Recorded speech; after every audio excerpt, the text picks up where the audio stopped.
अच्छा, आपल्याला आज डॉक्टरांना दाखवून घेऊ म्हणजे सगळी काळजी भेटेल. हा, मला तर लवकर दिदीला कामावर जाताना बघायचंय. नाही, मला काय वाटतं माहिती का, आत्ता आपल्याला आपल्या सगळ्यांमध्ये रुळू दे जरा. म्हणजे एवढ्या मोठ्या धक्क्यातून आता सावरते ना ती, तर मग तिला आता आपल्या माणसांची जास्त गरज आहे दवाखान्यापेक्षा, असं वाटतं मला. नाही अर्जुन, पण उपचार तर केलेच पाहिजेत ना.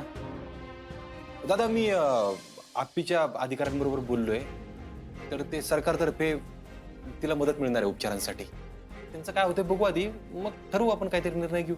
नाही अर्जुन, शासनाची मदत येईलच, पण आपण त्यांच्यावर अवलंबून नको राहायला.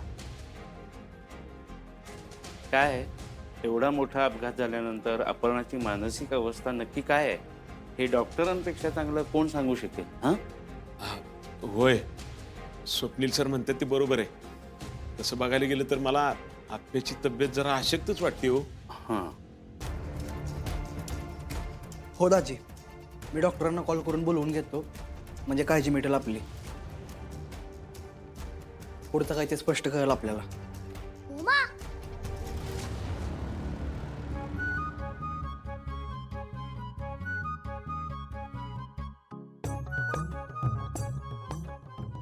उमा, आण लवकर. हो. मा, तुझ्यासाठी तुझ्या आवडीचं काहीतरी केलंय.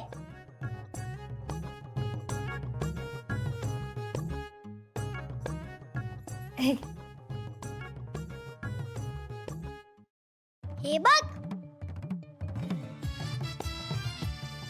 मोमाने तुझ्यासाठी बनवले. सांग कशी झालीये खाऊन.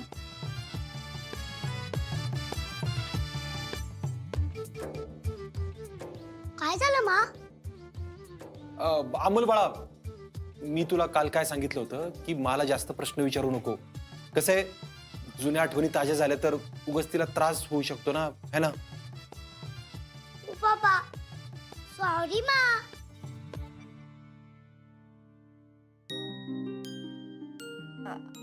अरे अमोल बाळा, सॉरी कशाला म्हणतो तू? अपघातानंतर मला फार काही आठवत नाही ना ते सोडलं तर.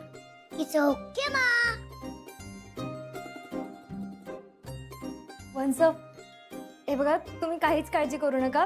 तुम्हाला कुणीच काही नाही विचारणार. फक्त ती आळूवडी टेस्ट करा ना आणि कशी झाली आहे सांगा.